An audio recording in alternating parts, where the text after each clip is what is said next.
Hey, welcome everybody to another Wednesday talk. And I'm excited to be here. I'm excited to be able to share the journey, the learning, and the triumphs that people have experienced at overcoming trauma. And I'm going to start the talk today. And maybe some of you are wondering, why have they changed the name of the talks from the Trauma Talks, which is kind of catchy, to the Inspyrd Talks? And I realized that for 10 years now, I've been talking about trauma this, trauma that, trauma the other thing. And I even used to say that I was a trauma coach or a trauma advocate. And then somebody challenged me. They say, are you really a trauma coach or are you a healing coach? Right? Like, why are you constantly calling yourself something trauma? And it was really provocative. So as we launch this weekly series, now this is our 5th episode, my videographer, my social media producer, and I met and talked about what would be a better name. And we thought that because our brand is Inspyrd, and we should call this the Inspyrd Talks. But there's a more profound reason, a more neurological reason to do it. You know, the field of epigenetics is growing rapidly, and the leading thinkers in personal emotional healing, and as a result, physical healing, will say that our thoughts generate our feelings generate our behavior generates our traits, and left long enough, it becomes our personality. So if our thoughts generate our feelings, if I'm constantly talking trauma, I may actually be evoking very negative feelings in myself and others. And that's not my intent. My intent is to inspire, truly to inspire. So what we want to do is talk about those people who have gone down the journey from tragedy to triumph. This is the journey that I've laid out as the traumatic journey of healing. What causes the trauma, and then what precipitates or creates or enables triumph. And so going back to epigenetics say our thoughts, our feelings, and our environment give rise to how our genes express themselves. So if you have negative thoughts and you have negative feelings and you're in a negative environment, your genes may respond and express themselves very negatively. If you're in a high stress environment, having high stress thoughts, critical thinking, having to respond to emergencies all the time, and I'm thinking here perhaps police, perhaps EMS, perhaps firefighters, perhaps frontline military workers, then your thoughts and your feelings is high adrenaline, high cortisol state, and your environment of intensity is going to contribute to high intensity feelings in you. So as we do these Inspyrd Talks, I want to convey the message I want everybody to get is that trauma is an injury that can heal. And that's a message of positivity. And that's a message of you'll always have access to your flight, fight, or freeze. No matter what you do, it's built in us, right? You're walking and you go to step off the curb and a bus is coming, you jump back. That's your flight, fight, or freeze response operating for you, for your safety autonomically. So you'll never stop that. It's always there for you. However, when we have something like trauma symptoms, that means our flight, fight, or freeze is like a virus on your laptop computer. It's running behind the scenes and it's disrupting your normal life. But it's doing it out of positive intention. It wants to keep you safe. It's just running all the time. And when it's running all the time, it's creating a cascade of chemistry that's actually sacrificial or negative for you. So the message we want to give always, every time we speak, is one of positivity. That regardless of the nature of that tragedy that precipitated your trauma symptoms, that trauma can heal. And in healing that, you move from what we call inappropriate or unwarranted emotional responses into being appropriate and warranted in the moment. And when you do that, you get behavioral flexibility. And this is the work of Lisa Feldman Barrett, specifically around her book, How Emotions Are Made, and her TED Talks about the same subject. And more and more and more, I see subject matter experts being interviewed by some of the leading podcasters in the world. Diary of a CEO, as an example, where they're talking about the movement away from traditional medicine, where your mind, your consciousness was separated from your physical body, to understanding that our mind and our consciousness are the single biggest factor in how our body manifests health. So again, these are the Inspyrd Talks. And every time we talk, we're going to bring a message of inspiration, right? We're going to talk about myself and others who have overcome trauma. And we're going to move into a format where quite regularly, we're going to bring people into the studio here and we'll do an interview. We're going to talk to people who have triumphed over trauma, and their stories may be triggering, but at the end of their message, it'll always be that they triumphed, that they reclaimed their life, they reclaimed their family, they reclaimed their vibrancy. And that is the message that we want to convey all the time, right? So I'm mindful now that our thoughts, our feelings, and our behavior give rise to our genetic expression. And I tell people all the time, I'm 70 years old now. And people ask me, well, what do you do to stay fit, stay healthy? Well, the single biggest thing I do is I'm mindful of my thoughts and my feelings. So when I wake up in the morning, I am intensely grateful. I get up, I stand up, and I start being grateful at that moment, right? I go downstairs, I make a coffee, I go out on my deck, and in the wintertime, I do Wim Hof breathing. Right now, I'm doing a cycle. I've got a galvanized tub out on my deck. I fill it up with water that's at about 45 degrees Fahrenheit. I don't know what that is in Celsius, 6 or 8 degrees. And I sit there with my legs in that galvanized tub doing cold exposure, the literature on cold exposure. I take a very specific regimen of nutraceuticals, vitamins, if you will, as prescribed by 3 very, very learned people.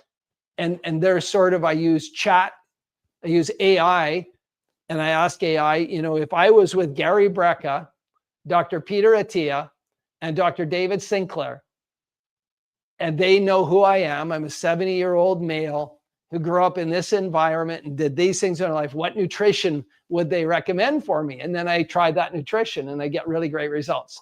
But it starts with my mind and feeling, then it goes to my nutrition, and then I try and be in motion a lot. Andrew Huberman at Huberman Labs at Stanford will tell you that as soon as you get in motion, you create a thing called optical flow. And when you're in optical flow, that lowers fear, lowers anxiety. So if you add all that together, if you bundle all that together, take care, I'm grateful, I'm in motion, I address my nutritional needs really, really well, and that creates a great foundation. Now, I'm really fortunate that I have a purpose. I wake up every morning, I've got 5 children, and I always joke, I've got 5 children, 1 dog, 3 cats, and a wife. I've got lots of biomass in my life. And then I do this work where I'm so grateful to be able to interact with people every day. And I stay in motion. And to that point, this is a certificate from a Rotary Club. My goal is to speak at 50 Rotary Clubs this year. I'm around 20 right now. I actually have to do a count. The Rotary Clubs, I like to say whenever I'm in front of a Rotary, and I'm saying it here publicly online, Rotary people are my kind of people because they take action in their community. I'm always amazed how they support each other through the good times and the bad times. I'm fascinated how they'll rise to a challenge in a community instantly if somebody's in need. And then I'm fascinated by their long-term vision. Now, you could criticize Rotary for all sorts of things. It's hierarchical, it's this, it's that. But in a chaotic world, when I walk into a Rotary, I already know what they're going to do because they're structured. And inside their structure, there's compassion, there's humor, there's familiarity. It's just brilliant, right? So I'm grateful, and they give me certificates. And I love being able to support them because globally, you may not know this, but Rotary has a global mission to end human trafficking. And they have a Rotary Action Group. So it's a Rotary Action Group Against Slavery called RAGAS. And so my work in trauma fits really, really well, in healing trauma, fits really, really well with their global missions. So I'm grateful for that. And I feel every time this intense sense of connecting with people who share, we have a common interest. So that's a long-winded explanation. Why did we change the name to Inspyrd Talks? And I would hope that over time, our viewership grows. Of course, we're posting these talks on Facebook, LinkedIn, and YouTube so that people who aren't available midday can see them at their leisure. And so as we talk about this new format, what we're going to do, I just like to share some triumphs with you right now. And the format that we take here is that when I come on live, I'm going to talk for about 15 minutes, 18 minutes every Wednesday. And then I'm going to open it up to questions, Q&A, ask me anything, and we'll take it from there.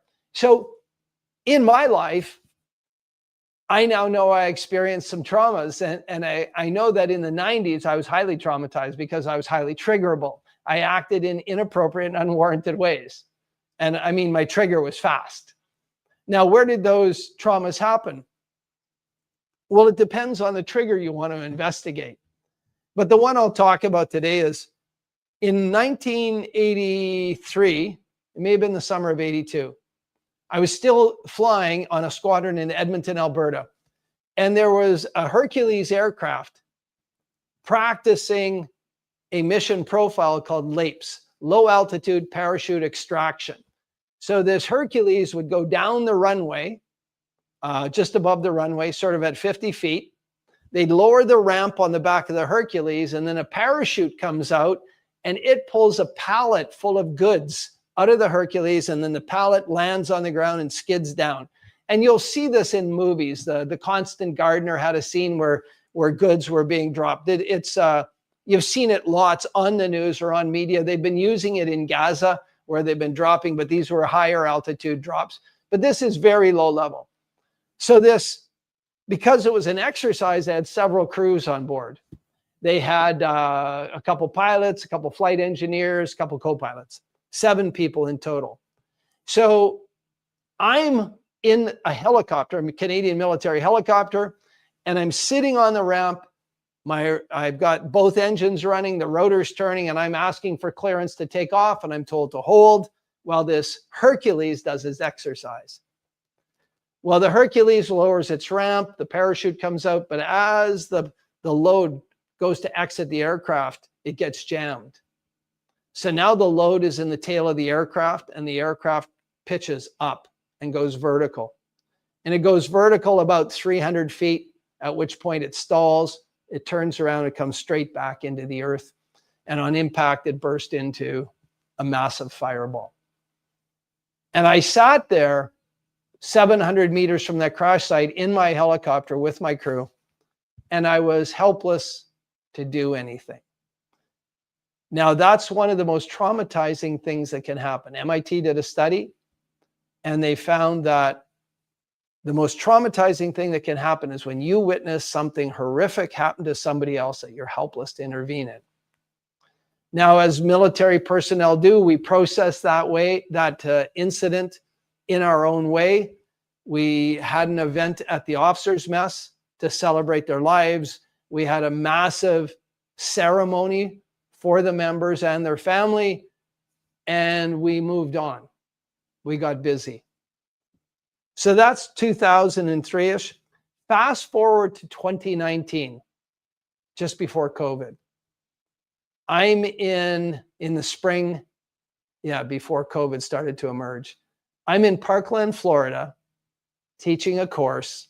Parkland, Florida is where the shootings were, the school shootings, Marjorie Stonehouse School. And I'm at the front of the room, and I'm telling the story of that Hercules, and its tail numbers are 329. And I start having I can feel an emotional like intense sadness. I'm going to break down and start crying at the front of the room. And in that moment, I would call that inappropriate and unwarranted, because in that moment, I wasn't sad. I was with peers. I was teaching. I was doing what I meant to do. So I asked for a timeout, and I grabbed one of my peers. I took him back in the hall. And I said, that story just triggered me. Can you clear it? We call it clearing. And of course, they said yes, and we did it. And 10 minutes later, we were back at the front of the room, and I told the story clearly, concisely, in great detail. Now, every Remembrance Day, November 11th in Canada, and I always go to a November 11th ceremony, I think about that crash. And I'm sad that those families lost, and it was all fathers at that time. I'm sad those families lost their fathers, the children lost their fathers, the wives lost their partners, the mothers and fathers lost their sons. And I think about them, and I'm sad. And in that moment, that's appropriate and warranted. But their death didn't stop me from flying. It didn't put fear in me to debilitate me. It didn't do any of that. So I tell you that story because that's a triumph over trauma. That was a memory that was still triggering me 30 years later, 35 years later, and it no longer does. And I have a number of those stories. I'll just say quickly that in the 90s, I used to have horrific nightmares where I'd wake up and think I'm in a really intense event, and I'd have to take action. So I would wake up and I would grab the wrist of my wife and I would run, right? And so I'd have 5, 6, 7 of those nightmares every week. I'd wake up 2 or 3 times every night. I want to tell you that today I sleep like a baby. I fall asleep 30, 60 seconds, and I sleep 7.5 hours a night. So that's triumph over trauma. So that's, I've talked long enough, almost 20 minutes. I'm going to put it out to questions, and I can see my chat room here on this really neat software we're using. So, Alan, what does triumph over trauma really look like in everyday life? Well, that's a great question. A person who's had a tragedy and becomes traumatized, the details in the tragedy may become triggers to intense emotional states later. So let's say a person gets attacked by a dog and gets bitten by a dog severely. The sight of a dog or a specific breed of dog may actually trigger them into a traumatic response, even though that dog might be behind a fence or well-behaved or constrained. They may still just get triggered by dogs. When they triumph over that trauma, the dog itself will no longer be a trigger to inappropriate or unwarranted emotional states. If they see a dog on a leash that's well-behaved, they can be calm and resourceful. If they see a dog that takes a more assertive stance, they can be aware of it and give themselves space. They become resourceful. So when you're traumatized and you're triggered by the details of the tragedy that happened to you, you're not resourceful. You lack behavioral flexibility. And so triumph over trauma actually looks like behavioral flexibility. That when you see the trigger, you no longer go into inappropriate emotional states that are often debilitating. You go into resourceful behavioral flexibility. And what that looks like for a person, I'll use the example of Katerina, a woman I worked with, and I'm sharing a name and an experience, but she tells this story all over the internet. So I'm friends with Katerina, and I have permission to tell this story. She witnessed a horrific event. And that event was a sexual assault, and that during that sexual assault, a particular song was being played over the radio. And it was Gene Simmons from Kiss singing, "I Was Meant for Loving You." So every time she heard that song, as an adult woman, she would freak out. If it happened in her car, she was at risk. If it happened in public, she'd have to leave the setting. And her children had witnessed her do it year after year after year after year, right? And so when Katerina told me that, I went back and we worked on that trigger in her trauma so it no longer triggered her, right? So you're doing good work. We do that work, and then I'm a bit nefarious. I go on YouTube and I find a video of Gene Simmons singing that very song and put it up on my big screen TV, and Katerina and I sat and watched it. And then I look over and she's doing something on her iPhone, and I said, "What are you doing?" She said, "I'm looking up the lyrics. That's a really good song." So no inappropriate or unwarranted negative arousal, calm, clear, coherent, right? So, we laughed about that. We watched it a couple times, and then the session ended. She left. She goes out for dinner that night with her adult daughter. She's in her early 30s. And Katerina and her daughter are sitting in a restaurant. And what song comes over the PA system? Gene Simmons. Her daughter looks up right away and goes, "Oh, Mom, do we have to get out of here?" And she goes, "What? Have you heard that song? It's a really good song." And her daughter doesn't know what to do because this is a song that would make her mom go wild with inappropriate and unwarranted negative emotions. And now she's sitting there smiling, listening to it. So that's what triumph over trauma looks like in an everyday life. I hope that answers your question. And there's another question popped up in the comments. How can professionals and loved ones support someone on their path to triumph? Hey, that's another really good question. And I don't know where to start. I really don't. We have to be careful not to enable bad behavior. By bad, I mean inappropriate behavior. So sometimes I've witnessed, sometimes the only time a person gets unconditional love is when they're hurting. And so if you hurt and you get unconditional love, guess what you're going to do? When you need love, you'll hurt, right? Unconditional love should be unconditional. So when you're happy and joyful, you should be able to get unconditional love. And when you need support, you should be able to get unconditional love. So, if you have a family member who's struggling, give them unconditional love when they're up, when they're down, when they're neutral, right? First and foremost. And then help them get into the care they need. Now, people have to self-initiate. I'm talking adults, not children. If somebody's hurt, they have to choose to heal. First and foremost, people have to choose to heal. How do we choose to heal? They have to seek help. And if they're not getting help, they have to be tenacious. They have to find a method that works for them and helps them heal.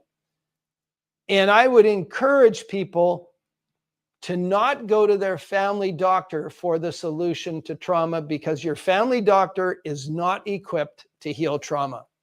Your family doctor, when you have an emergency, you're seriously ill, or when you have a cut or a broken bone, you see your family doctor, they get you to the right help.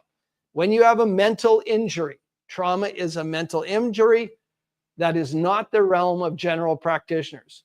And in fact, what they will do is identify your symptoms and give you medications to lower the symptoms. There's not a single piece of literature in the world that says that will heal trauma. All right. What you need from your family doctor, especially if you're in my jurisdiction, is a referral to somebody in the psychotherapy world, psycho-emotional healing world, that has a track record of healing trauma. And there you will get a proper diagnosis and you will get a proper treatment plan. Again, going to your family doctor will get you medicated, but not healed. You need to get to a clinician who actually heals trauma. And then here, when you meet the clinician who says they can heal trauma, you need to ask some really, really clear, pointed questions. The first question you have to ask your family member to ask is, do you believe trauma is an injury that can heal? The answer has to be unequivocally yes. If they hesitate, if they say, I don't really know, or it depends, move on. In research, internationally recognized peer-reviewed research,